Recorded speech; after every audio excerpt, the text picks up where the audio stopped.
الله عليه وسلم. بالنسبه للمقادير ديال هاد الحلوه كنحتاجو هنايا عندي 200 غرام ديال البسكوي، هاد النوع هذا ولا مهم اي نوع بغيتو، المهم يكون هكا سامبل عادي يعني. عندي هنايا 2 بنانات كيف ما كتشاهدوا معايا. هادو هما المكونات اللي عندي فيها فهاد الحلوه، هادو هما المقادير. بالنسبه لطريقه التحضير ان شاء الله هانتوما نخليكم تشاهدوا معايا. بالنسبه لهنا هاد البسكوي غادي نقسمو بحال هكا طريفات صغارين، وغادي نطحنو طحانه ديال اللي كطحنوا فيها العطريه هانتوما هكا غادي نبقاو كنديرو نتوما كيف ما كتشاهدوا، غير هكا غير باش يبغي يتطحن باش تسهل لكم المأموريه وصافي. بالنسبه كيف ما قلت لكم البسكوي يعني تختاروا اللي بغيتو، كاين داك اللي مستطيل هكا طويل، المهم يكون هكا يعني سامبل ما فيه لا شوكولا لا حتى شي حاجه. هذا راه حلو، هذا راه معروف هذا البسكوي. وان شاء الله نكمل هذا هكا وديك الساعه نرجع معكم. هنا راني درت واحد الكميه ديال البسكوي في طحانه وغادي نطحن. بسم الله.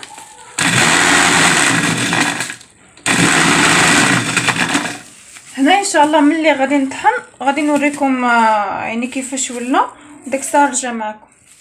من بعد المشاهدين ديالي كيف ما كتشوفوا البسكوي هاني راني طحنته، ها نتوما كيف ما كتشوفوا هاني جا بودر هكا. من بعد هنا غادي نجيب هاد الجوج بنانات وغادي نبقى نبرجهم بحال هكا. بسم الله. هكا تتولي على شكل يعني عجينه هكا نتوما. بسم الله كيف ما كتشوفوا هانتوما تبقاو على هاد الطريقه هذه.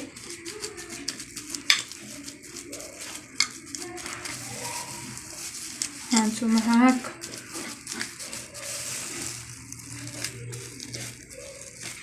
هانتوما بحال هكا وتعبجوه بحال هكا طرزوه. ها هي من بعد كيف ما كتشوفوا هانتوما البنان كيف ولا، هانتوما درستوه مزيان هانتوما. من بعد غادي نجيب هذا البسكوي وما بينعف مزيان وغادي نخوي هذا البنان على هذا البسكوي. ريحه البنان طالعه زوينه. هانتوما بحال هكا المشاهدين. وغادي نبدا نخلط هادشي. بسم الله. غادي نحاول نحيد هذه اللي تبدلني. بسم الله.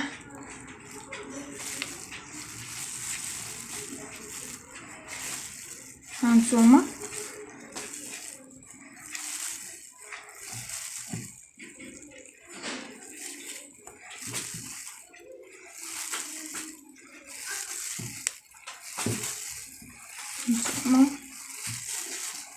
شنو مزيان حتى يولي على شكل عجين. هانتوما وان شاء الله غادي نعجنو داك الساعه نرجع معكم.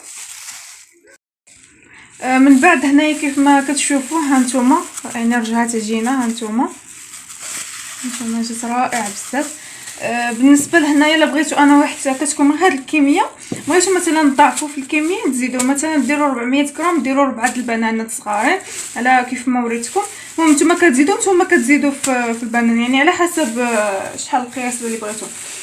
انا بالنسبه للزين عندي اللوز حمرته وطحنته كيف ما هاد الشكل كيف ما كتشوفوا. تقدروا ديروا اللي بغيتو على حسب الاختيار. عندي هاد الكويرطات هادو محتاجهم حتى هما، ما بغيتوش هما يعني على حسب الاختيار ديالكم. هنا بسم الله غادي نديروهم كرات. بسم الله. هانتوما كيف ما كتشوفوا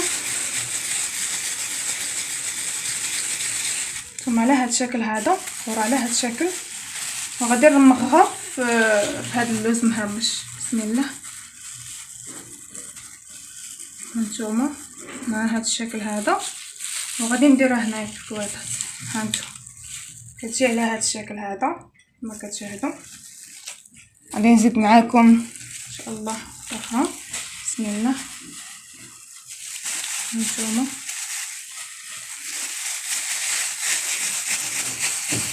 وهكا مستمرين كيف ما وريتكم. هانتو ملي كتجيبوها على شكل كره صغيره كتجيو كتهرمشو تفندوها في هذا اللوز مهرمش. تقدروا ديروا حتى الكاوكاو اللي ما متوفرش عنده اللوز ديروا الكاوكاو ماشي مشكل، يعني على حسب كل واحد الذوق ديالو الاختيار. هانتوما هكا تشوفوا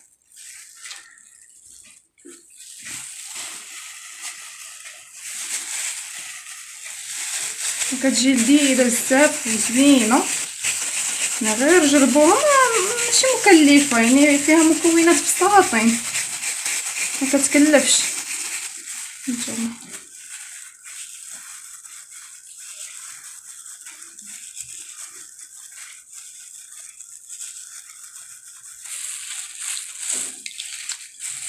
على هذا الشكل.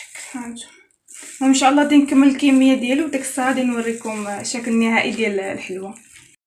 من بعد المشاهدين ديالي كيف ما كتشوفوا الشكل النهائي ديال الحلوه ديالنا، ها هي كي جات رائعه بزاف. هانتوما شوفوا الشكل ديالها، جات فنه غزاله ما شاء الله.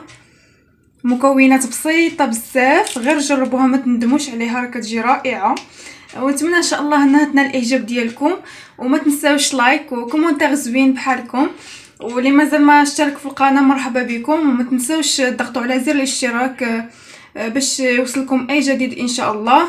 وشكرا لكم بزاف على حسن المتابعه، ومع اللقاء الى فيديو قادم بحول الله تعالى.